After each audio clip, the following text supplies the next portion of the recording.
Hello and welcome to Elizabeth's Craft Room. Today we're going to do a project for Valentine's. Could also be an anniversary card or just a love you card. And we're using some new goodies, we're using some celebration goodies. This is called Banner Blast. And it's got the cutest little banners on. It was so hard to decide which ones to use. I like them all. And you can also make up your own little banners. They've got diddy, little flower, star and heart in there too. So we're going to be using those. We're also going to be using Language of Love, which is in the Spring Summer catalogue. We're going to be using these hearts here today. So let's get started with that. First thing I'm going to do is I'm going to bring my Big Shot in and just do a little bit of embossing. And this is one of the Delicate Designs embossing folders. They come in a pack of 2. And I would say they're one of my most used embossing folders.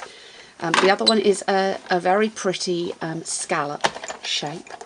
Now I've purposely cut this cardstock to 1 1/4 inches because I want the design to go right up to the edge. Can you see how pretty that is? So this cardstock is 4 3/4 by 3 1/4 inches, and that's just going to lay onto a regular sized card. And what I've done is I have taken 4 of these little clear mount banners, and I've mounted them up onto my block. And that means that I don't have to worry about trying to line them up as I stamp. If I stamp them all together, they're going to be where I want them to be. So I'm inking them up with my strawberry slush ink. And here's a little tip for you. Don't over ink your ink when you are re-inking. I've done that with this one and it does make it harder to stamp. So less is more when it comes to re-inking. But I must be using it all right. Look at that. Isn't that pretty? Okay, so that's where we're starting. I next want to put on some little hearts, and for that one I'm using the Crisp Cantaloupe. So this is another one of this year's In Colours. And somewhere I have a tiny little stamp. There it is. This is the little heart from that Valentine set, and I'm just going to put some hearts just down this side. Aren't they sweet? Pretty. And while I've got this ink out, I'm also going to stamp some hearts. Now these hearts, as I say, are from Language of Love, and I'm going to do this also in Crisp Cantaloupe. And can you see I've only got one of these blocks upstairs at the moment, so I've mounted one on each side. Just when you put them down on their side, like that. Otherwise you're going to be stamping on your windowsill in my case. Okay, so I'm going to punch out one of those, and they're all pretty, so I don't know which one to do, but I think I will do that one there. And I'm going to take a little bit of a 1/2 dimensional is really all I need. And you'll notice those punched out with the small heart punch, and I'm going to pop that little one up there. Now, I'm also going to pop up another layer on the love there, but before I do that, I'm going to show how I've done my twine banner. Now, my lovely downline Carolyn did me a really pretty card. Isn't that sweet, using these banners? Thank you, Carolyn. And she's actually put a piece of ribbon across and has got a straight banner. But when I tried to do ribbon on a curving banner, it was a bit tricky to get it sticking where I wanted it to stick. So I've come up with a solution, and that is a little light sewing. Now don't worry, because I don't sew either. I bet some of you sew a lot better than I do. But all we're going to do is make little holes at the corner of those banners. I'm just using my pokey tool into a little block of foam. These are actually out of my clear block holders. They come with all of these extra bits in them that you pop out, so it was a handy thing to hold on to. You've got the clear block holder, and I'm using Cherry Cobbler Baker's twine. You want to start from the front and go backwards, because where you want to see this twine is in between the banners. And then I'm going to tie a little double knot on the end here, on the baker's twine.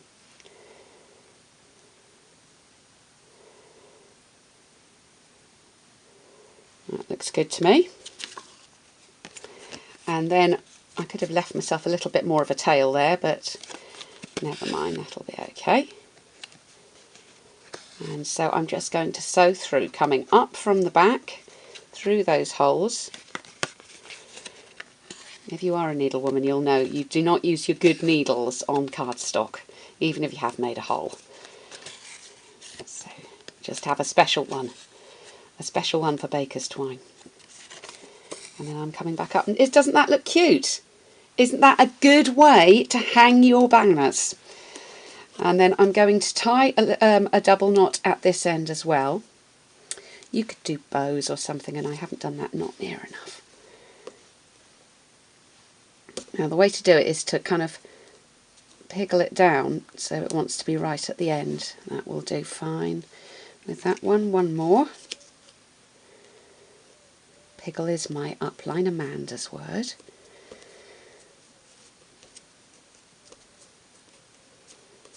There we go. Okay, I'm going to just cut that off. So that's really how much I think I would have wanted to leave on this end. It's a little bit short at that end, but it still looks sweet. So that is a lot easier to do than sticking bendy ribbon, in my opinion. If somebody's got a good way of sticking bendy ribbon, do tell me and I will be happy to share it. Okay, we're using some crisp cantaloupe cardstock as our base card.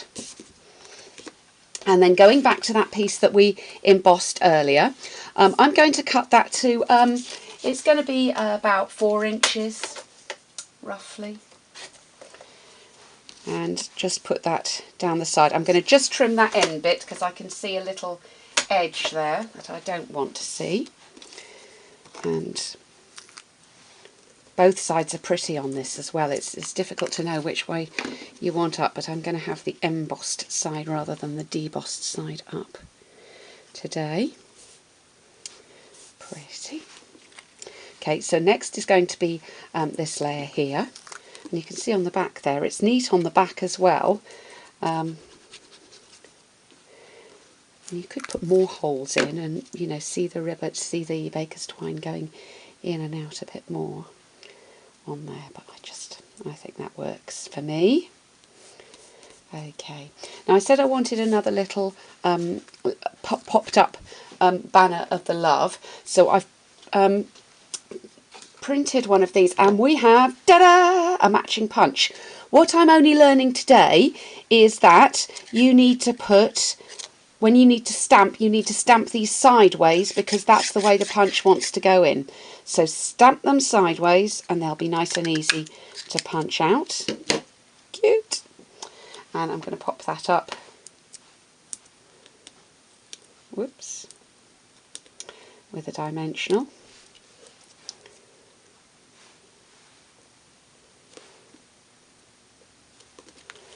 There you go. Isn't that sweet? Now for the greeting, I'm using one from Teeny Tiny Wishes. It might be called Teeny Tiny Greetings these days, but it'll always be Teeny Tiny Wishes to me. And it's a happy Valentine's Day. One of the most useful greetings sets in the catalogue, and you will see me using it over and over again because they fit mostly into this little word window punch, which is perfect. And just to kind of echo that embossing that we've got down the side, I embossed another little piece, exactly the same embossing folder, and I'm going to punch that out with the modern label punch. And that's going to be my layer. Put my Happy Valentine's Day on there.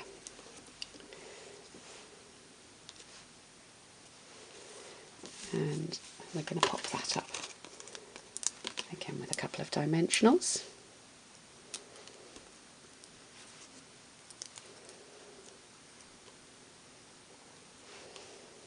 There we go. And there's my card done. I hope you've enjoyed your visit to Elizabeth's craft room. Have a little go at doing the sewing thing with your pokey tool.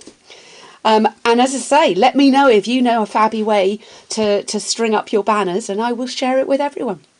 Thanks very much for visiting today. I look forward to seeing you again soon.